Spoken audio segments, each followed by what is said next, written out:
धृष्टद्युम्न और द्रुपद की बातचीत, पांडवों की परीक्षा और परिचय।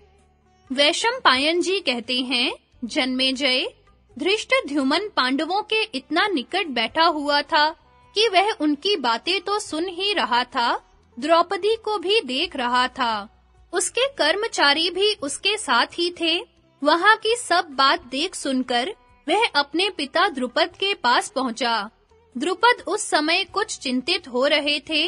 उन्होंने अपने पुत्र धृष्टद्युम्न को देखते ही पूछा, बेटा द्रौपदी कहाँ गई? उसे ले जाने वाले कौन हैं?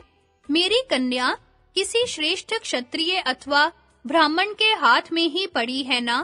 कहीं किसी वैश्य या शूद्र को तो नहीं मिल गई? क्या ही अच्छा होता यदि मेरी सौभाग्यवती पुत्री नर रत्न अर्जुन को प्राप्त हुई होती।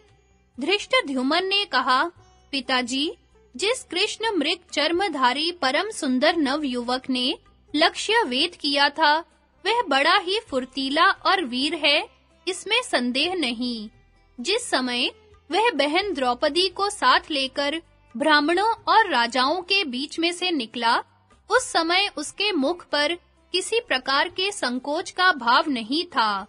उसकी डिठाई देखकर राजा लोग क्रोध से जल भुन उठे और उन पर आक्रमण कर बैठे।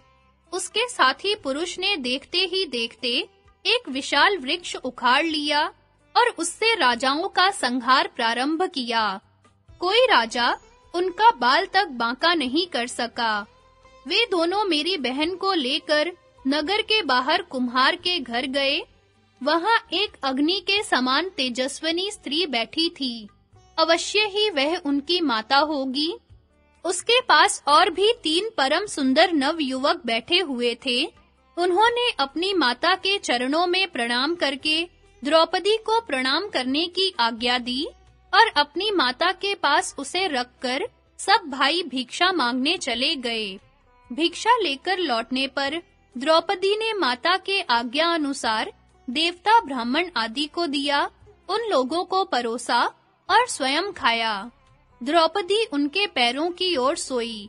सभी लोग कुश और मृग चर्म बिछाकर धरती पर सो रहे थे। सोते समय वे लोग आपस में जो बातचीत कर रहे थे, वह ब्राह्मणों, वैश्यों या शूद्रों जैसी नहीं थी।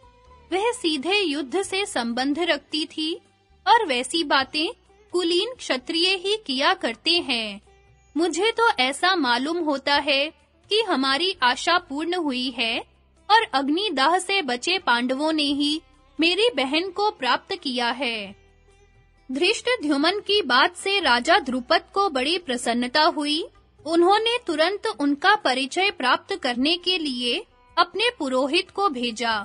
पुरोहित ने पांडवों के पास जाकर कहा कि आप लोग चिरजीवी हों। पांचाल राज महात्मा द्रुपद ने आशीर्वाद पूर्वक आप लोगों का परिचय जानना चाहा है। वीर युवकों, महाराज द्रुपद के मन में यह चिरकालीन अभिलाषा थी कि विशाल बाहु नर रत्न अर्जुन ही मेरी पुत्री का पाणी ग्रहण करें। उन्होंने मेरे द्वारा यह संदेश भेजा है कि यदि भगवत कृपा से मेरी लालसा पूर्ण हुई हो तो बड़े आनंद की बात है। इस संबंध से मेरा यश, पुण्य और हित होगा।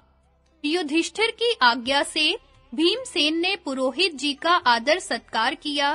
वे आनंद से बैठ गए और पूजा स्वीकार की।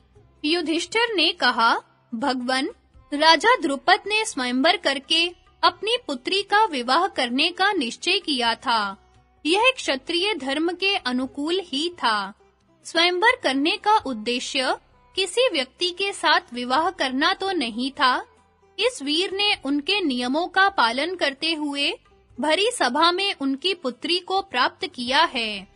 अब राजा द्रुपद को पछताने की कोई आवश्यकता नहीं है। इसके द्वारा उनकी चिरकालीन अभिलाषा भी तो पूर्ण हो सकती है। जिस समय धर्मराज युधिष्ठिर इस प्रकार कह रहे थे, उसी समय राजा द्रुपद के दरबार से दूसरा मनुष्य वहां आया।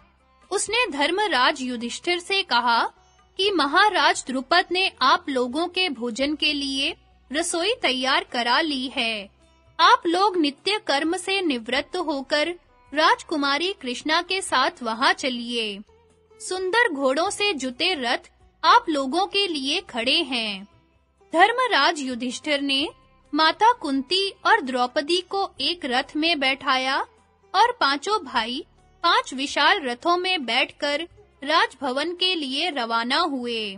राजा द्रुपद ने पांडवों की प्रवृत्ति की परीक्षा लेने के लिए राजमहल को अनेक वस्तुओं से सजा दिया था।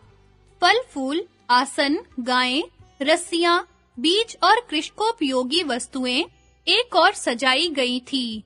दूसरी कक्षा में शिल्प कला के काम में आने वाले औजार रखे गए थे।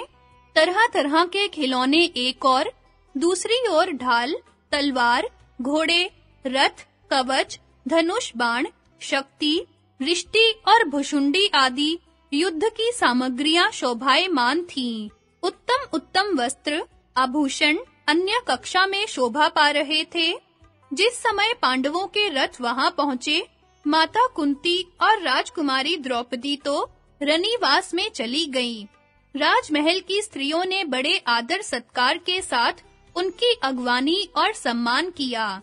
इधर राजा, मंत्री, राजकुमार, उनके इष्ट मित्र, कर्मचारी और सम्मानित पुरुष पांडवों के शरीर की गठन, चाल ढाल, प्रभाव, पराक्रम आदि देखकर बहुत आनंद के साथ उनका स्वागत करने लगे।